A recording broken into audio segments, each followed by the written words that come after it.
historia y hallazgos clínicos de la enfermedad. En 1965, el Dr. Harry Angelman, un médico inglés, describió a 3 niños con características ahora conocidas como el síndrome de Angelman. Él observó que ellos tenían un caminar rígido, inseguro, no hablaban, se reían excesivamente y tenían convulsiones, que es una enfermedad que ocurre por la mutación del gen V3A en el cromosoma 15, lo cual es vital para el funcionamiento del cerebro en cuanto al habla, al movimiento y al aprendizaje. Etiología, incidencia y prevalencia. El síndrome de Angelman ha sido reportado a través de todo el mundo entre distintos grupos raciales. En Norteamérica, la gran mayoría parecen ser de origen caucásico. Para el caso colombiano no se tiene información de este síndrome precisamente, y como se determinó en un inicio, este tipo de patología se da de origen caucásico. Las causas de la EA se encontró en 1987 mediante la técnica de bandas cromosómicas de alta resolución, que reveló microlesiones de nuevo en el brazo largo del cromosoma 11 en la región 11 y 13. Posteriormente se demostró que existen múltiples mecanismos distintos de las lesiones que pueden causar EA, que involucran la región del cromosoma 15, brazo largo Q, 11 y 13.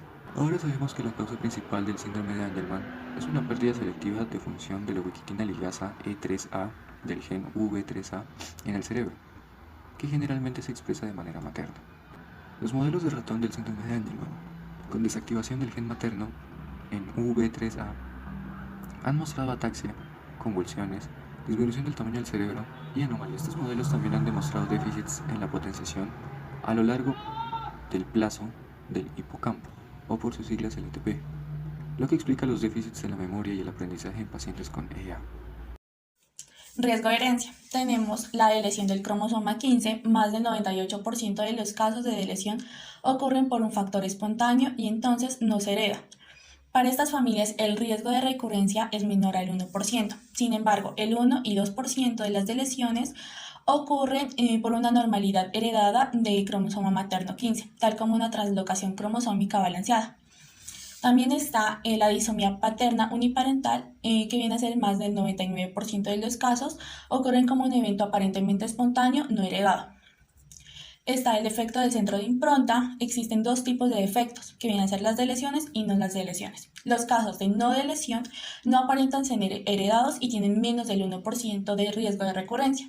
La mayoría de las deleciones no son heredadas, pero una proporción importante de ellas lo es.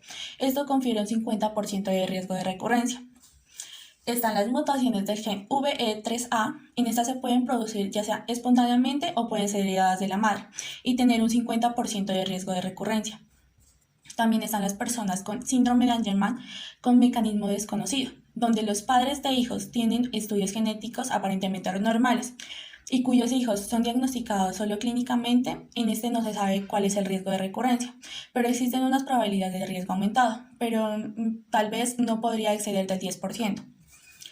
Está también el mosaicismo de las células germinales, donde es un fenómeno en el cual hay un defecto genético solo en las células gonadales, que viene a ser en el ovario de la madre, pero es muy poco frecuente.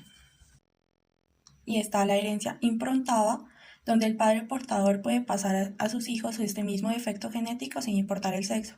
Ese hijo o hija podría ser portador o portadora. Tratamiento. No hay cura y por ende el tratamiento es meramente paliativo. El paciente puede ser medicado con anticonvulsivos, fisioterapias para su motricidad, se le puede dar terapias de comunicación y también terapias conductuales. Diagnóstico. Se da mediante el test de la metilación del ADN. Si el test de metilación sale positivo es porque hay la presencia de al menos uno de los siguientes mecanismos. 1. La delación. 2. Disonomía uniparental. Y 3. Defecto del centro de impronta. Si el test de metilación es positivo, se necesita estudios adicionales para definir el mecanismo genético específico. En tal situación se debe realizar una hibridación in situ, que es un test de cromosomas con el que se observa si la delación 15q11.2 y 15q13 está presente. Síntomas. Los mecanismos genéticos del síndrome de Angelman conducen a un cuadro clínicamente uniforme con retraso mental de severo a profundo, comportamientos característicos y serias limitaciones en la motricidad, habla y lenguaje.